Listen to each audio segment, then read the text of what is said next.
My name is Eric Tucker, and I am the co-founder and executive director of Brooklyn Laboratory Charter Schools. It's appropriate that in one of our webinars at the Educating All Learners Alliance, we are receiving guidance from our friend and colleague, Vic. Vic is the Chief Innovation Officer at Digital Promise Global and is a seasoned thought leader in both education technology and how social sector organizations respond to pressing challenges. He's the executive director of the Learner Variability Project, which is an applied research and development initiative focused on developing learner models to support research-based personalization of learning for the full diversity of learners. So while we'll be hearing a bit more from Vic about that work, I want to kind of pause on that sentence. The Learner Variability Project supports edtech companies, teachers, school administrators, and really the entire education ecosystem to think through how does learning vary learner by learner, and what are the ways that we can support the application of research and evidence to personalization of learning for the full diversity of learners.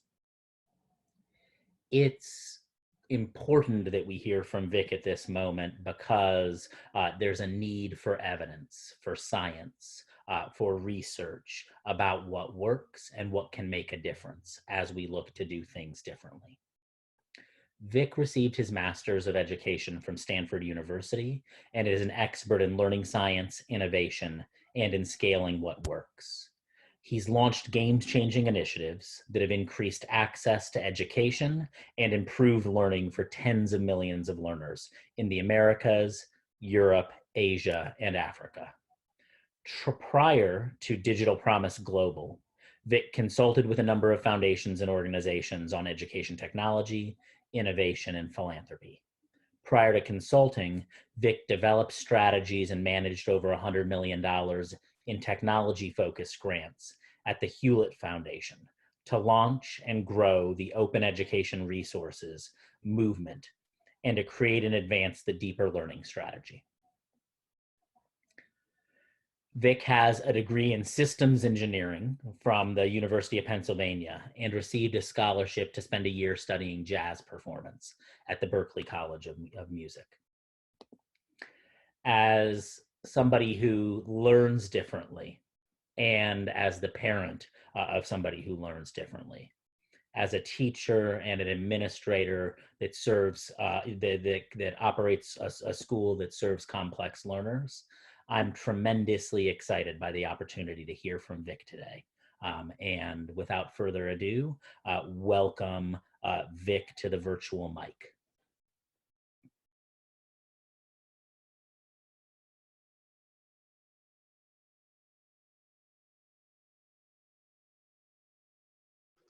There you go. Can you hear me now?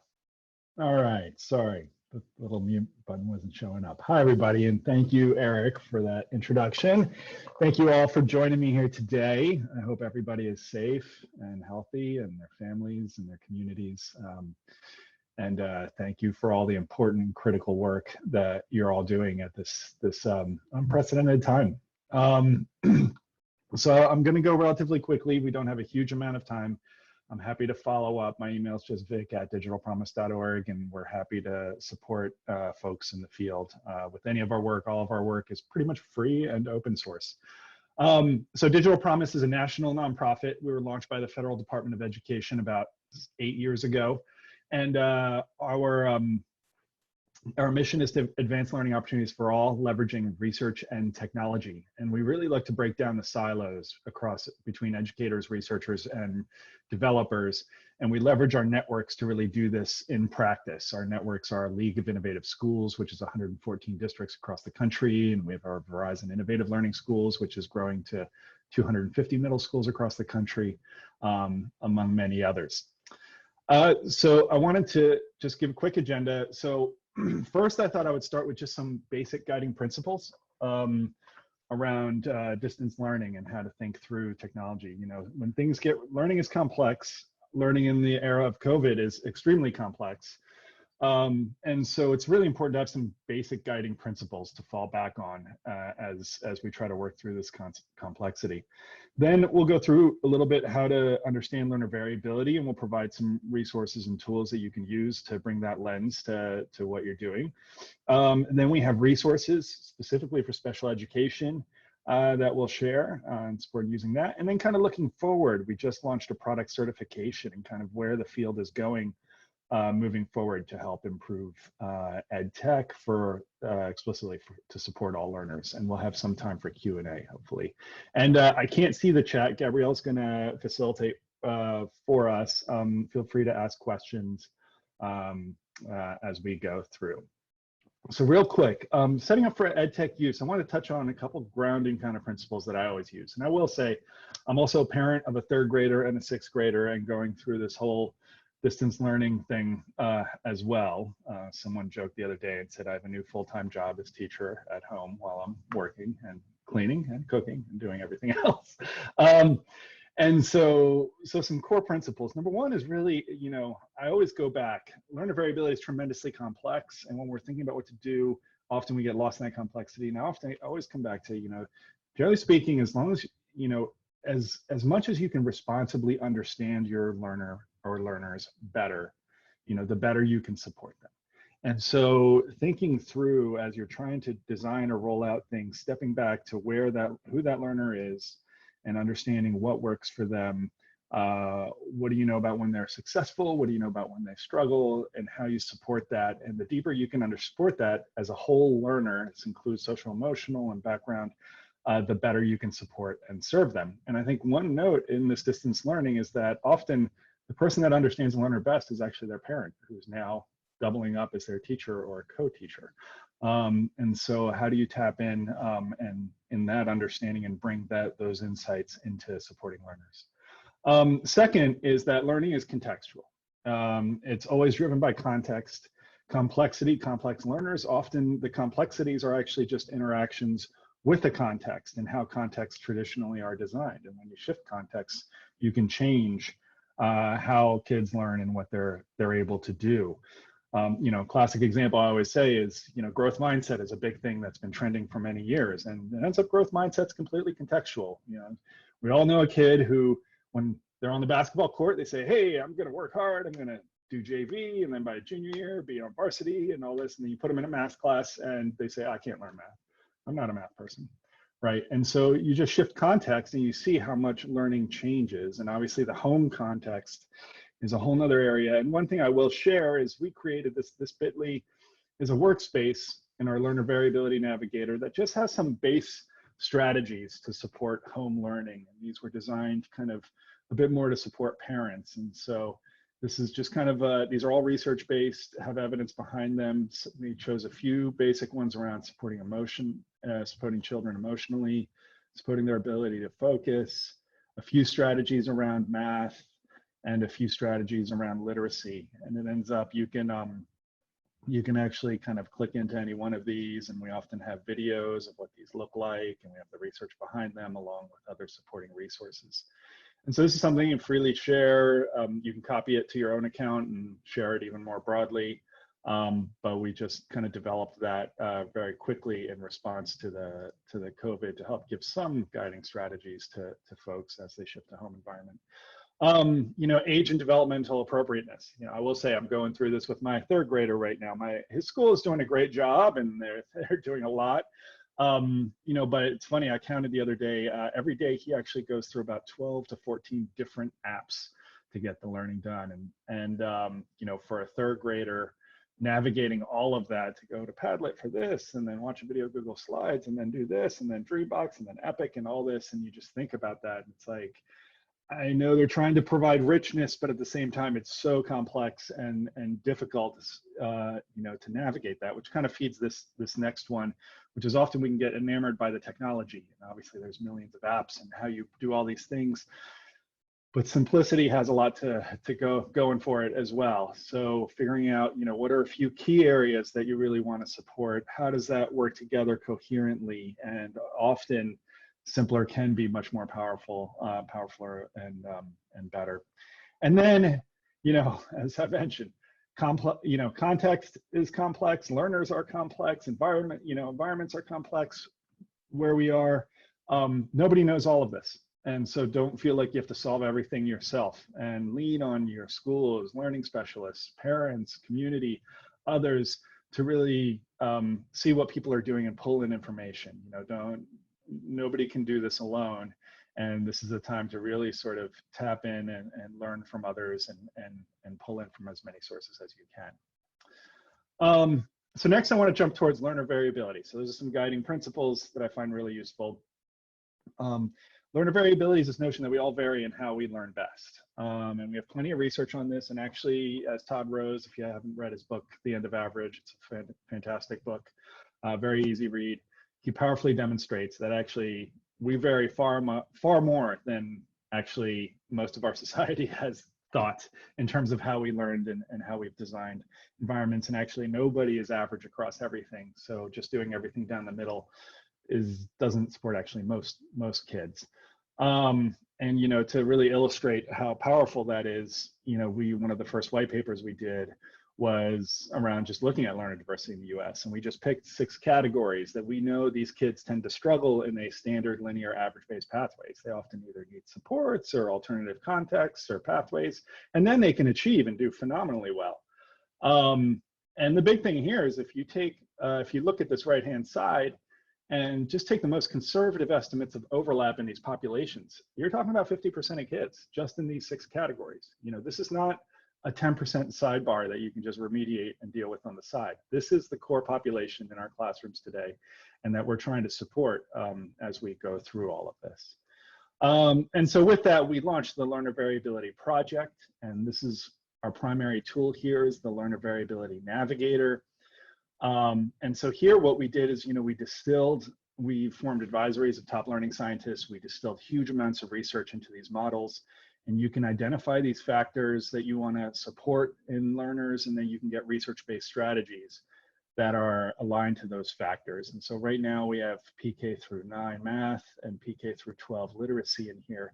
I'm just going to do this really quick. If you want to follow up, we're happy to spend time with you to take you through this. But here at the core of it is this kind of whole learner view of these kind of big factors that kids vary on and impacts their learning. And so in this case, math PK2, these are the math building blocks.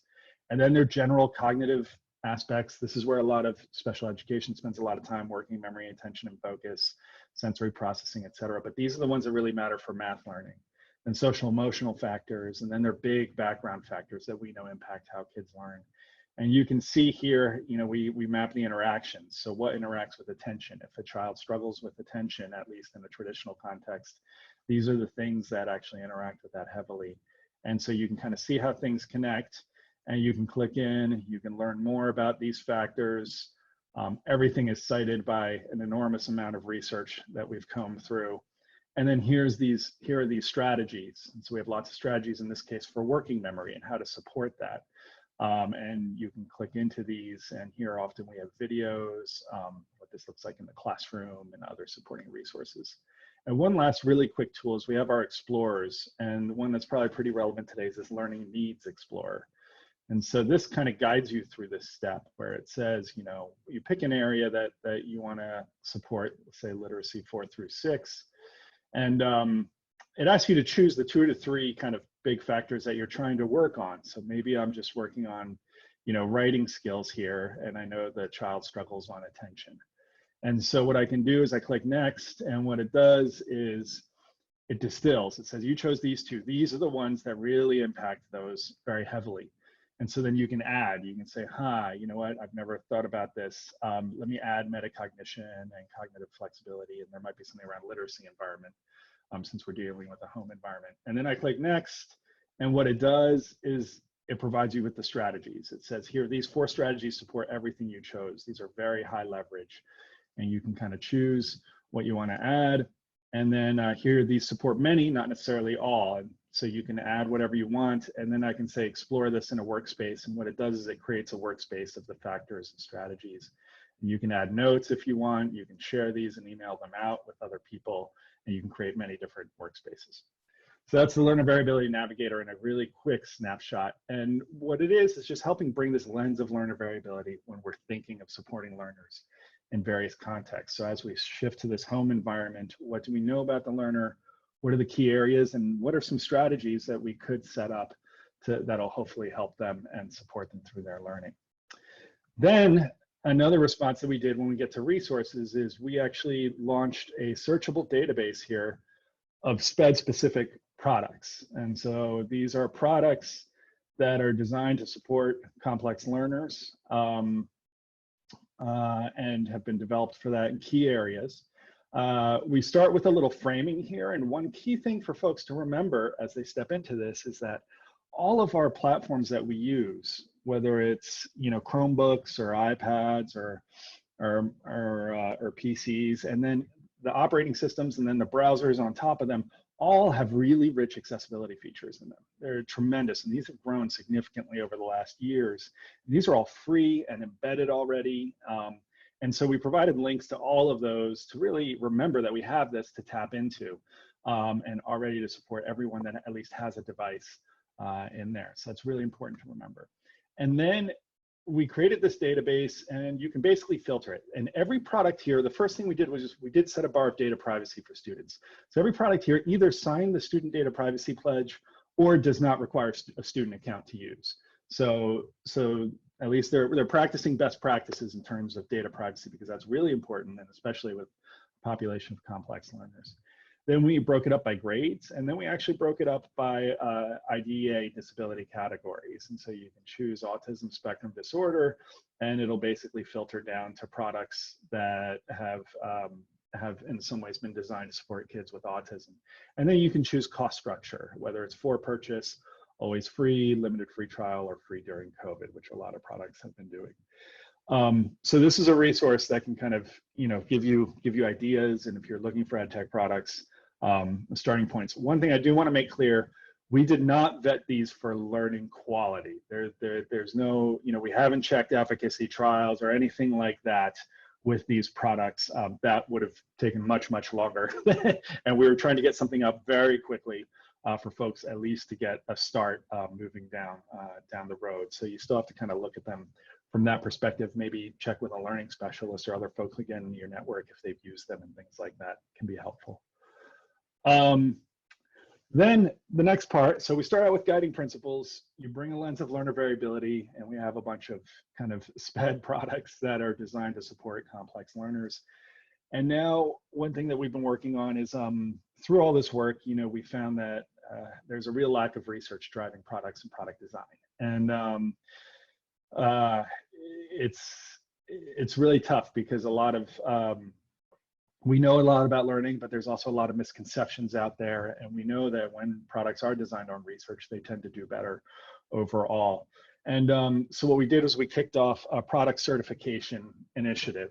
And so this is, can we create a signal in the market, both for people that are purchasing products, where if they see a certification, they can know that something is research-based, that it has some key components in it, and make those decisions. Because as you all know, when we go into these, you can get bombarded with hundreds and hundreds of edtech products and apps all over the place, and how you sift through that is incredibly difficult, whether you're a district, a teacher, or a parent. And then at the same time, for the industry to have a signal of what best practice is, to say, hey, here's a framework, and if you follow this path, you're actually probably going to improve how your product performs and all the full diversity of learners that it can support out there. And so that's really, really critical for kind of both sides. And when I talk about research, I want to highlight, often people just say research, and you can kind of break it into 3 key areas. Some people break it into 4, but basically there's core learning sciences research. That's basically research on how we learn, how kids learn, how people learn, and that's the cognitive sciences, the psychology, sociology, neuroscience, etc. Then there's implementation user research. That's okay, so we know how they learn, so now we're going to design this stuff and implement it, and what are best practices there? And that's kind of instructional design and program design, and what does research say works best for that. And then last is kind of evaluation research, which is then, okay, we did all these things based on hypotheses in essence. Does it actually work or not? Who does it work for? In what context, ideally? And that's kind of evaluation research. So we've been focusing a lot on these kind of first two steps, and particularly in this first one around learning sciences with this work. And what we've done is we're developing a stack of 4 credentials. And this first one we actually just launched a month and a half ago, research-based design. And so that is like, is your product just based on a research-based hypothesis in essence? Then right now we're under development with learner variability. Basically, does your product have supports, research-based supports for the learners that you are targeting, and for the full diversity of learners as much as possible? Then we're going to be developing one on implementation guides. Do you have support for implementation and whatnot? And then last, do you use data to actually continuously improve your product? So are you basing your decisions on what's actually happening with the use of your product? And so these last 3 are going to be developed over the next year. Learner variability, we're hoping to launch in the early fall. And I'll just take you through real quick this first one that we launched, research-based design. You know, we had over 50 products sign the commitment that they wanted to move in this direction. A number achieved honorable mention, and then we had a number of products get certified. But basically, to get certified, what we asked was, you know, first of all, do you have at least 3 peer-reviewed research-based studies, research studies that you base kind of the core logic model or core theory of change of your product on? What are those? How does that tie to the theory or logic of your product? And then how does that show up in the design of your product? And lastly, we asked them, did you publish it publicly on your website somewhere so people can understand it for themselves? And if they do all that, then they can get the certification. And so what was exciting, we did an initial pilot, 30 products applied, 13 earned the certification initially.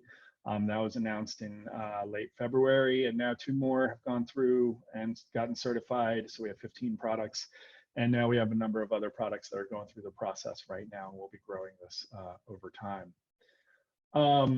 One other thing I wanted to highlight is actually yesterday we launched our national survey where we surveyed, it was with Langer and Associates, surveyed over 1,500 teachers and parents. And one thing that came back that was really fascinating was educators who use edtech say they do so because they believe it supports their work with individual students' learner variability. So 93% of teachers said this is important or very important when they're choosing and deciding which edtech to use. And it was around 47% said it's very important. So it shows that edtech is playing a really critical role in supporting that diversity of learners that are out there, complex learners that are out there.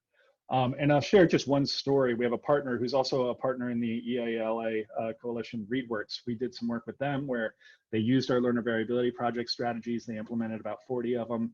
We went to a school district in Alabama and had over 1,800 students participate in a study. We found that, first of all, 93% of students actually used any of the features that they put in there. So it wasn't, you know, just, again, a small 10% sliver that use this. This is the diversity of learners that's out there. And then we found outcomes results that actually kids that activated the features both tried harder reading passages. So it was a bigger lexile jump in what they were trying, and they tried more assessment questions. So they were engaged in trying and more confident in their use of the product and the tool going through this kind of reading development process. So that was really interesting results that kind of unify some of these core principles of supporting learner variability, doing it based on research, and leveraging a lot of these resources out there. In this case, they implemented things like text-to-speech and audiobooks and guided reading strips and things that often are categorized as, you know, for learning differences specifically, but actually help all learners. So if you want to learn more about the certifications, we have that up at productcertifications.digitalpromise.org. And you can see we share all our research plus where we are